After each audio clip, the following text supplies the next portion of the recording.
خب سلام بچه ها، ما اومدیم از ویدیو کلش آف کلنز. صبحتونم بخیر. الان صبح که نیست، طرف ظهر. خب بریم ویدیوی کلش آف کلنز. اشتباه کردم، ظهر نیست. واسهتون میخواستم ظهر بذارم، نشد. الان ساعت 7 شب شده. آره، تو خونه بودم ندیدم.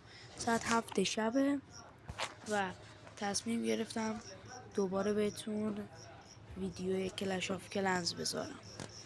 این دفعه دیگه در مورد قرار بود چی رو بگیم؟ اگه فهمیدید، قرار بود بگیم که میخوایم چیزایی که ورداریم و واسه یه اتک رو بهتون بگیم. واسه یه اتک این چیزا خوبه. ببینید، یه دقیقه شما صبر کنید.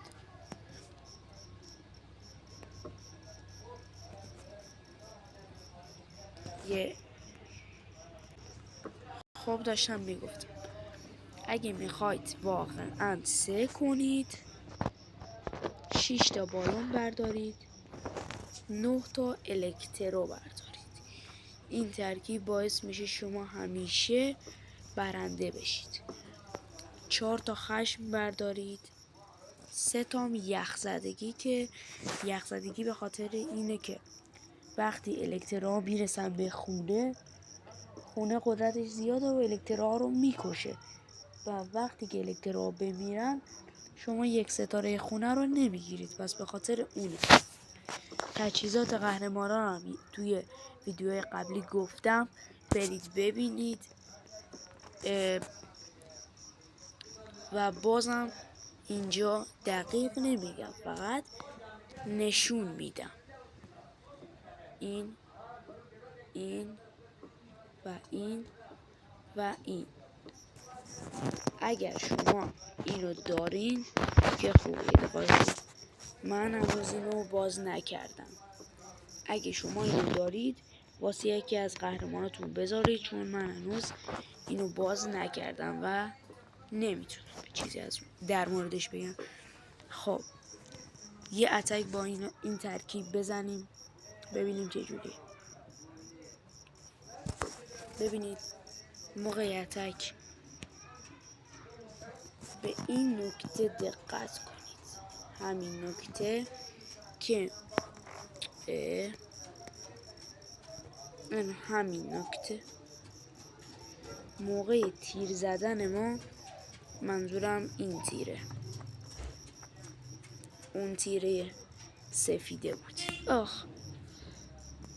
باید ما به همین جا دقت کنیم. ببینید الان این فکر نکنم سه بشه، ولی این نکته رو خواستم بهتون بگم. صبر کنید، چقدر بد شدید. اینجا ببینید یه چیزی حتما باشه که شما بتونید تیر رو صاف بزنید. اینجا دار تیر رو میذاریم میزنیم. تیر ببینید کج رفت، نمیدونم چرا.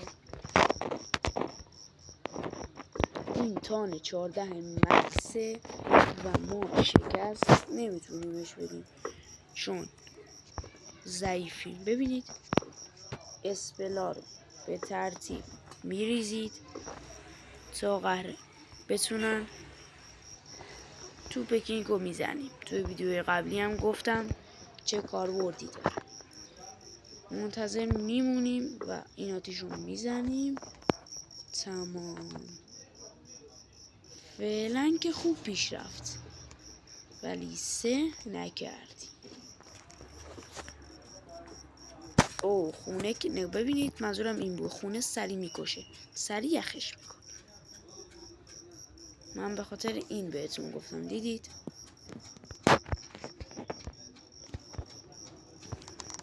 خونه قدرتش 100 برابر از همه چی قویه و امکانش از خیلی از الکترها رو به خاطر سمه که بعد از شکستن خونه میده بیرون بمیره.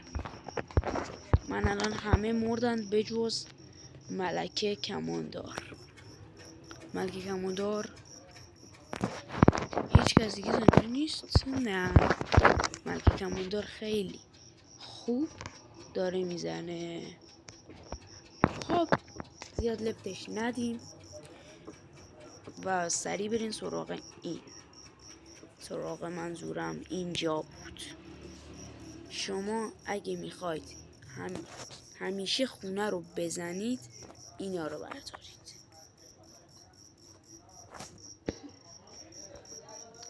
میدونید چرا؟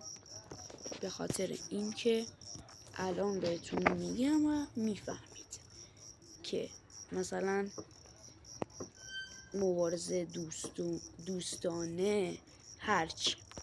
ببینید مثلا یکی مبارزه دوستانه مثل اینجا بهتون میده که خونه به شما نزدیکه. ببینید خونه نگاه بهت نزدیکه. وقتی خونه بهت نزدیک باشه مثلا نگاه خونه اینقدر فاصله داره و هیچ دفاعی هم اینجا نیست، پس راحت میتونی خونه را بشکنی. خب داشتم میگفتم ببینید اینو بر میدارید.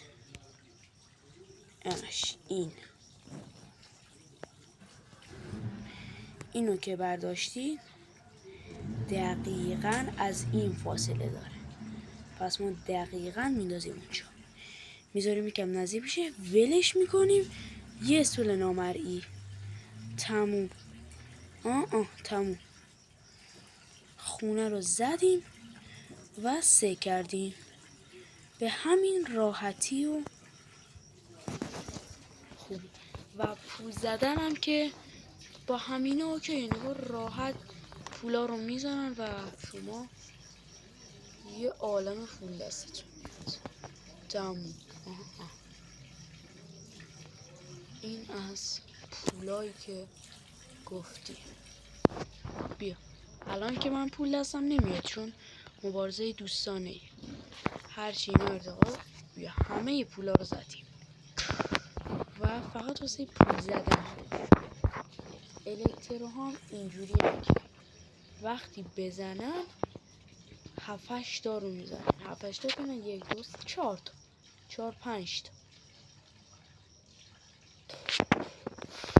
بعدش ببینید شما میخواید اینا شما رو نزنن و نه شما الکترون فرستید. تموم. نامری. خب این یه ترکیبی بود که ما بهتون گفتیم که شما با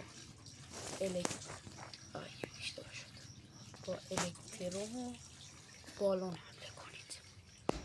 و ترکیب دیگه هم این. یه دقیقه وایستید.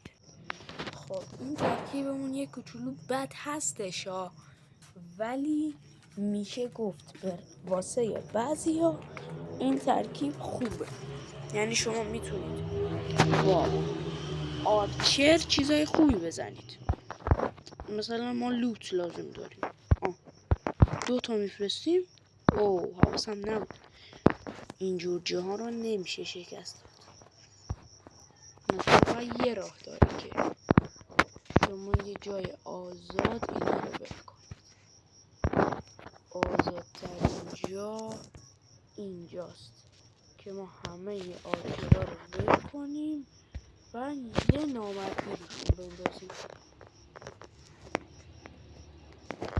با نامرئی بودن آرچرها خوب. من خورده اشتباه. این ترکیب هم باحاله. با اژدها حمله کنیم که من زیاد از این ترکیب خوشم نمیاد و فقط به شما پیشنهاد دارم. حالا من میگم این 40 تا آرچری که بردیم به خاطر این بردیم. صبر اون مپی که واسه آرچر رو پیدا کنم.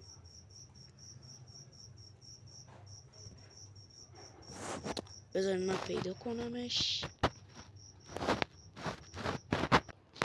ببینید من پیدا نکردم، مجبور شدم با مبارزه دوستانه حمله کنم.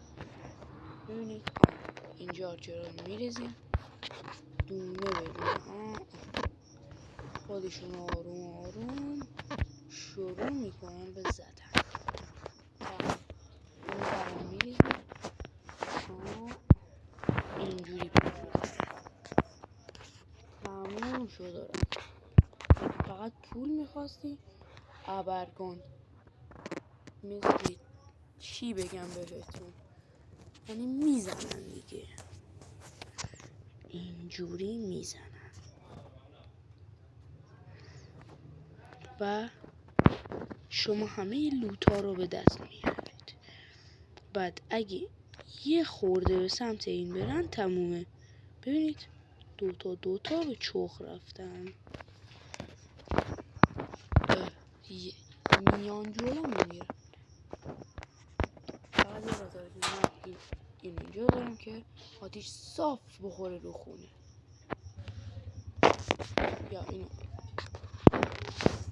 اینجا بذارم که بذاره به خونه تمام.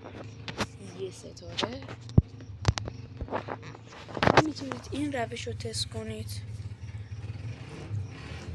ولی از مبارزه دوستانه میتونید که کلنکستلتون رو پر کنید، که من همون ترکیب رو پر کردم و به راحتی اگه خونه دقیقاً یه سنه ویدیو رو قطع کردم، ببخشید، اینقدر فاصله داشته باشه یا اینقدر هم جواب میده و شما به راحتی این لولش مهم نیست میفرستیدش قبل اینکه به خونه برسه تموم. اینم میزنید و تا به خونه نچسبیدن نامرئی رو نزنید که علکی مثلاش الان نامرئی و یکی هم از اینا واه تموم. بعد شروع میکنن به پول زدن. این آرچراش نمیدونم لول چنده فکر کنم 9. آره فکر کنم 9. من تازه رفتم 14-13 بودیم. الان ببینید مثل چی دارن پول میزنن. بعدش اینجوریه، اینا انقدر ضعیفن یه دونه بفرستی تموم. اصلا تو بگو همه رو بفرست، هر کی تو بفرستی میمیرن، هیچ چیزی نمیتونه. فقط الکتروه که یه خورده بیشتر دووم. اگه من بخوام یهو اینجا رو بزنم این بر این تیر رو میزنم. بعدش اگه مثلا اینجا مزاحممه این رو میزنم تموم. بهتر شما از تجهیزات من بردارید. تو هر ویدیو اینو میگم، تو همه ویدیوها اینو میگم، تجهیزات منو بردارید. اینا همیشه من نشونتون میدم که از اینا یادتون نره. و این ترکیب که برداشتم و شما فکر نکنید چون یه ترکیب آشغال شده بود. منم از دوستم بهم گفت این ترکیب رو بزن، خودش میزد همه چیش 3 میشد، ولی من میزنم نمیشه. ترکیبی که من میگم اینو بردارید، بهترین ترکیب که همیشه هم 3 میشه. مهم نیست تو 13 باشی 14 باشی، مهم اینه که کلن کسترس هم از اینا پر کنه. تموم. تا ویدیوی بعد خدا نگهدار و راستی ما رو حمایت کنید و در کامنت ها بگید که دیگه از چی میخواید واسه تون ویدیوی کلش آف کلنس میذارم. تا ویدیوی بعد خدا نگهدار.